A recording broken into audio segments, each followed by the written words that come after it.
Marwadi university మంచి భవిష్యత్తు కోసం తెలుగు విద్యార్థులు ఇష్టపడే యూనివర్సిటీ. కాల్ 9059052378 9059052379. నమస్తే, welcome back to IT media. మన ఆయుర్వేదం ప్రోగ్రామ్కి అందరికీ స్వాగతం. మోకాళ్ళ నొప్పులతో బాధపడే వాళ్ళు, కీళ్ళు నొప్పులతో బాధపడే వాళ్ళకి ఈరోజు చక్కటి ఒక మంచి వీడియో అందించే ప్రయత్నం చేస్తున్నాము. ఓవర్ వెయిట్ ఉండడం వల్ల బోన్స్ అంటే మోకాళ్ళు త్వరగా అరిగిపోవడం, లేకపోతే ఇలా ఒకవైపుకి వంగి నడుస్తూ ఉంటారు. బరువుని టాలరేట్ చేయకుండా శరీరం ఇలా వంగిపోయినట్టు నడుస్తూ ఉంటారు అన్నమాట చాలామంది. సో మోకాళ్ళ నొప్పులు ఉన్నప్పుడు, కీళ్ళ నొప్పులు మనకు ఉన్నప్పుడు మనం ఎలాంటి ఆరోగ్యం ద్వారా ఇవన్నీ సెట్ చేసుకోవచ్చు? ఇప్పటికే మెడిసిన్ వాడుతున్నా పర్వాలేదు, అలాగే సర్జరీ వరకు సజెస్ట్ చేసిన వాళ్ళు కూడా ఈ ఆహారాన్ని ట్రై చేసి కొంతవరకు ఈ సర్జరీకి వెళ్ళే అంటే చెప్తున్నామని అందరూ కూడా సర్జరీకి వెళ్లకుండానే తగ్గిపోతుందని కాదు, మీ బాడీ టైప్ నుంచి మ్యాక్సిమం కొంతమందికి సర్జరీ వరకు వెళ్లాల్సిన అవసరం లేకుండా డైట్ ఎలా పాటించాలో ఈరోజు తెలుసుకుందాం. ప్రస్తుతం మనతో ఉన్నారు చిటిపొట్ల మధుసూదన్ శర్మ గారు, ఆయుర్వేద వైద్యులు. నమస్కారం అండి. నమస్తే. ఎలా ఉన్నారు సార్? బాగున్నానమ్మా.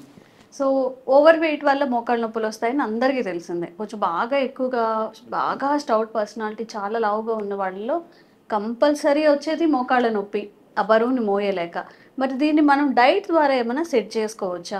నొప్పులు తగ్గించుకోవడం అనేది సాధ్యపడుతుందా ఆహారపు అలవాట్లు మార్చుకుంటే? చాలా వరకు సాధ్యపడుతుందమ్మా. సో ఈ కీళ్ళ నొప్పులు, అదేవిధంగా ఈ మోకాళ్ళ నొప్పుల సమస్య తగ్గేందుకు మంచి డైట్ ప్లాన్ ఉందమ్మా. నేను చెప్పినటువంటి పద్ధతిలో డైట్ ప్లాన్ ఫాలో కాగలిగితే చిన్న వయసులోనే మోకాళ్ళ నొప్పులు కానీ, కీళ్ళ నొప్పులు కానీ, ఎముకలకు సంబంధించినటువంటి సమస్యలు రాకుండా ఉంటాయి. ఒకవేళ వయస్సు వచ్చినటువంటి వాళ్ళలో, అంటే దాదాపు 30-40 సంవత్సరాలు దాటినటువంటి వాళ్ళలో ఇలాంటి సమస్యలు ఏమైనా ఉన్నా అవి తీవ్ర రూపం దాల్చకుండా ఉంటాయి. సమస్య మరింత జటిలం కాకుండా ఉంటుంది. అట్లే మీరు అన్నట్లు చాలా కొంతమందిలో అయితే ఆపరేషన్ పరిస్థితి కూడా లేకుండా మేనేజబుల్ వరకు కూడా కొంతమందిలో ఉపయోగపడుతుందమ్మా. ఇవన్నీ మనకు సైడ్ బెనిఫిట్స్ ఉంటాయి. కాబట్టి ఈవెన్ ఆ స్టేజ్లో కూడా ప్రయత్నం చేయదగ్గ మంచి డైట్ ప్లాన్ నేను చెప్తానమ్మా. సో యాక్చువల్గా ఏంటంటమ్మా, ఈ కీళ్ళు అదే ఎముకలు దృఢంగా బలంగా ఉండి, కీళ్ళ సంబంధించిన సమస్యలు, ఎముకలకు సంబంధించిన సమస్యలు రాకుండా ఉండి, వచ్చినటువంటి సమస్యలు తగ్గాలంటే కొన్ని రకాలైనటువంటి ఆహారాలు బాగా తీసుకోవాలమ్మా. సో వాళ్ళు ఏ రకమైన మందులు వాడుకున్నప్పటికీ ఇప్పుడు నేను చెప్పేటువంటి ఆహార విధి విధానాలు పాటించడం వల్ల మరింత సమర్థవంతంగా ఇవి వాటికి ఉపయోగపడతాయమ్మా. ఆ యొక్క సమస్య తగ్గేందుకు, మోకాళ్ళ నొప్పుల సమస్య, కీళ్ళ నొప్పుల సమస్య తగ్గేందుకు దీనికి యాంటీ ఆక్సిడెంట్స్ చాలా ప్రధానమ్మా.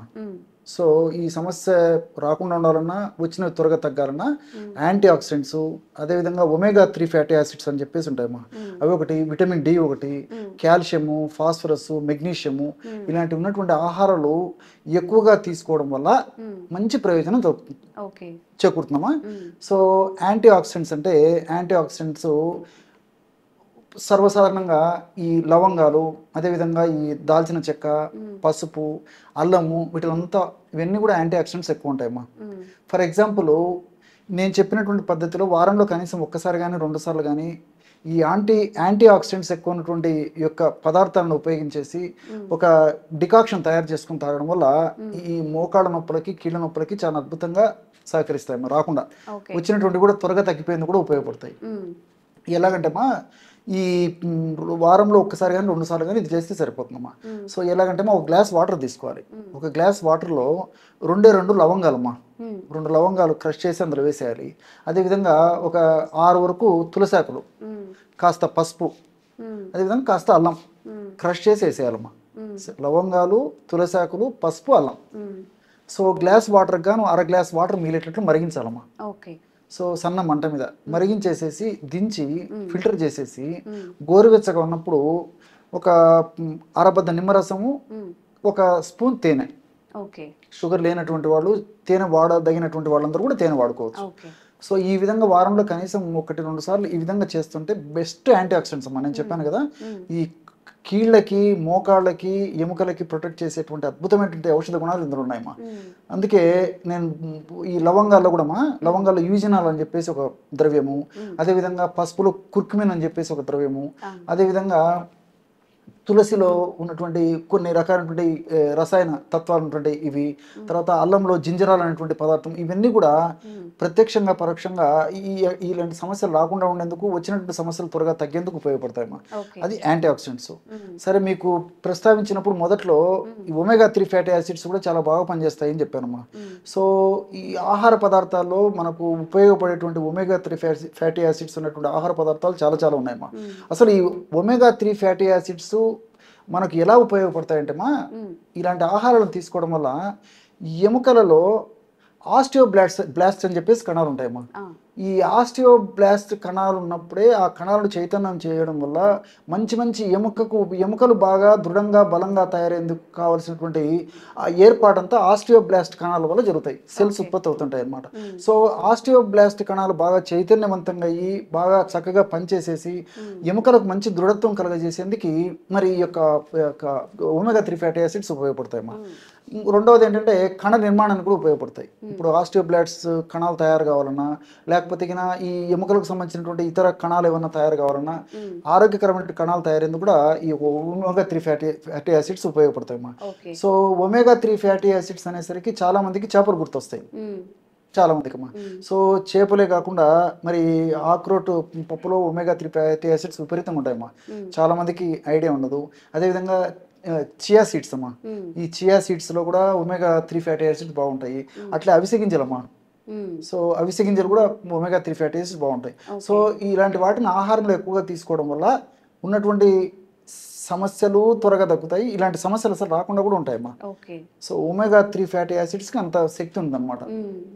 అట్లే విటమిన్ డి అని చెప్పాను కదమ్మా. ఈ విటమిన్ డి ఏంటంటే మనం తీసుకున్నటువంటి ఆహార పదార్థాలు ఉన్నటువంటి కాల్షియంను, రక్తంలో ఉన్నటువంటి కాల్షియంను త్వరగా రక్తంలో కలిసేందుకు ఉపయోగపడేందుకు ఈ యొక్క విటమిన్ డి ఉపయోగపడుతుందమ్మా. మన దేహంలో ఎప్పుడైతే విటమిన్ డి సరిగ్గా ఉండదో అప్పుడు కాల్షియం టాబ్లెట్స్ టన్నులు మింగినా, కాల్షియం ఉన్నటువంటి ఆహారము మనం బస్తాలు తిన్నా ఏ మాత్రం 1 ఇంచు కూడా దేహానికి ఉపయోగపడము. అదంతా వేస్ట్ కింద వెళ్ళిపోతుంటుంది అనమాట. సో విటమిన్ డి అవసరం. విటమిన్ డి అంటే మరి సూర్యభగవానుడు ప్రత్యక్షంగా ఆయన కరుణిస్తానని చెప్పినప్పటికీ మనం ఆ భాగ్యానికి నోచుకోలేకపోతున్నాం. సో వీలైనంత వరకు కనీసం సూర్యరశ్మి రోజులో కొద్దిసేపు పడడం చాలా చాలా మంచిదమ్మా. సో తప్పని పరిస్థితుల్లో, అనివార్య కారణాల వల్ల, విధిలేని పరిస్థితుల్లో మరి డి విటమిన్ సప్లిమెంట్స్ వాడుకోవాల్సినటువంటి అవసరం ఎంతైనా ఉందమ్మా. సో డి విటమిన్ సప్లిమెంట్స్ వాడుకొని ఆ యొక్క విటమిన్ డి లోపాన్ని మాత్రం భర్తీ చేసుకోవాల్సి వస్తుంది. సో కొంతమంది విటమిన్ డి సప్లిమెంట్స్ అనేసరికి సార్ ఏదో ఆహార పదార్థాల గురించి చెప్తున్నాడు, మళ్ళీ విటమిన్ డి సప్లిమెంట్స్ వాడుకోమని చెప్తున్నాడు అని చెప్పేసి కూడా కొంతమందికి డౌట్ వస్తుంటుందమ్మా.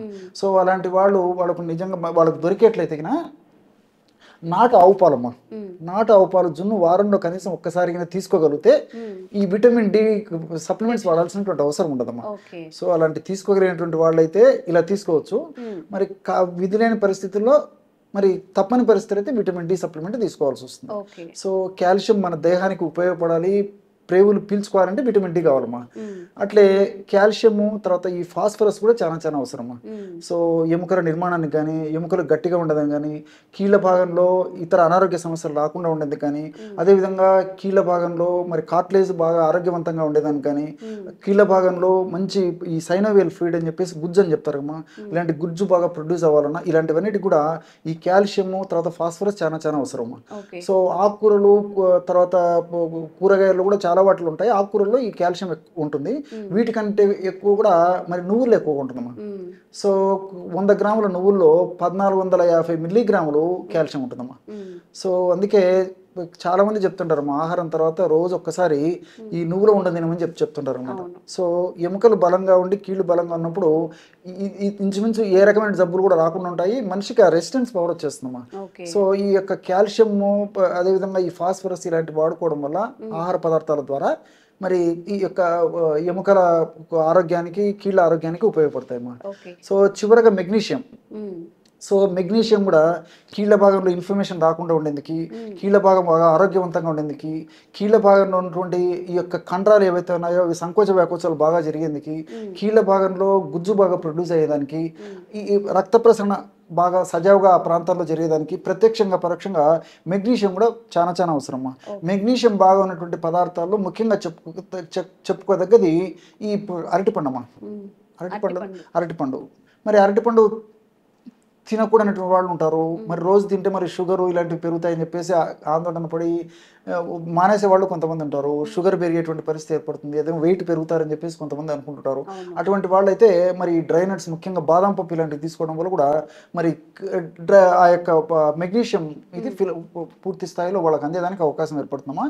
సో ఈ పద్ధతిలో నేను చెప్పినట్లు యాంటీ ఆక్సిడెంట్స్ ఉన్నటువంటి ఆహారము, ఒమేగా 3 ఫ్యాటీ యాసిడ్స్ ఉన్నటువంటి ఆహారము, అట్లే D vitamin, calcium, phosphorus, magnesium ఇలాంటి ఆహారంలో చూస్ చేసుకొని ఎక్కువగా ఉన్నటువంటి ఆహారాన్ని నేను చెప్పినటువంటి పద్ధతిలో తీసుకోవడం వల్ల మరి చిన్న వయసులో కీళ్ళు ఎముకలకు సంబంధించినటువంటి జబ్బులు రాకుండా ఉంటాయి. ఒకవేళ వచ్చినప్పటికీ తీవ్ర రూపం దాల్చకుండా ఉంటాయి.